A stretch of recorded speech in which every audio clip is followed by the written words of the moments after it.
Devo fazer mais de um jogo de búzios para consultar o meu santo antes de fazer o santo, para ter aquela certeza? Eu acho que sim, e eu vou te explicar o porquê. Independente do pai de santo ser muito bom, a casa ser muito boa e você ter tido uma conexão muito legal com esse pai e mãe de santo, fato é que quem vai identificar melhor suas necessidades e a divindade para a qual você deve ser iniciado é um bom oraculista. E nem todo bom pai de santo, bom iniciador, legal, bacana, ou que você tenha afinidade, talvez seja um bom oraculista. Tem experiência como olhador. Isso não é só no jogo de búzios, não. No tarô, na cartomancia, quiromancia, na borra do café, nas runas, qualquer oráculo. Tem aqueles que têm mais experiência e aqueles que têm menos experiência. Tem aqueles, inclusive, que têm mais experiência em um determinado assunto. Por exemplo, jogo de búzios. Tem pai e mãe de santo que é muito bom em jogo de búzios para a vida pessoal, outros para a vida profissional. Tem aqueles que são muito bons para ver coisa de santo, rituais, divindade, identificação de divindade, enfim. Então, às vezes o seu não é bom para ver santo. E essa é uma realidade.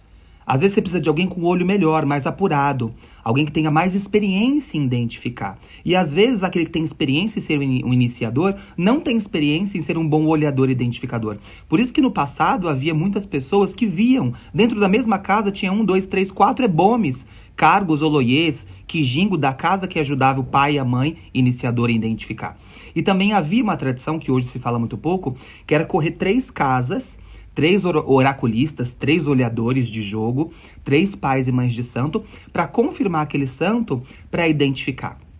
Melhor para você, não correr riscos. E não havia essa vaidade que tem hoje de, não pode jogar com ninguém e tal. Inclusive, o seu próprio iniciador te levava em mais 2 ou 3 pessoas, amigas, amigos dele, para identificar e confirmar o santo. Era muito comum correr 3 jogos para confirmar santo antes de fazer. Assim como sucessão de casa, de trono, de herdeiros e etc., se corriam 7 casas para fazer 7 jogos, para 7 olhadores, oraculistas, verem e confirmarem se aquela pessoa era o sucessor ou não, no caso de não ter sido apontado anteriormente. Então, eu acho muito importante. Existe muita confusão, muita dúvida, muita angústia. E eu tenho certeza que quando você for num olhador e você sentir que aquela é a tua divindade porque tocou aqui dentro, quando cair o jogo, a confirmação, você vai saber e vai entender.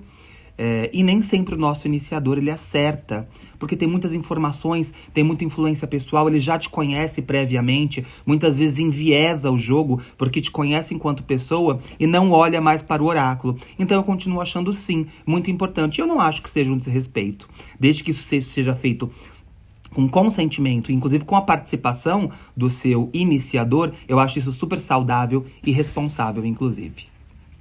Beijão, bênção de todos.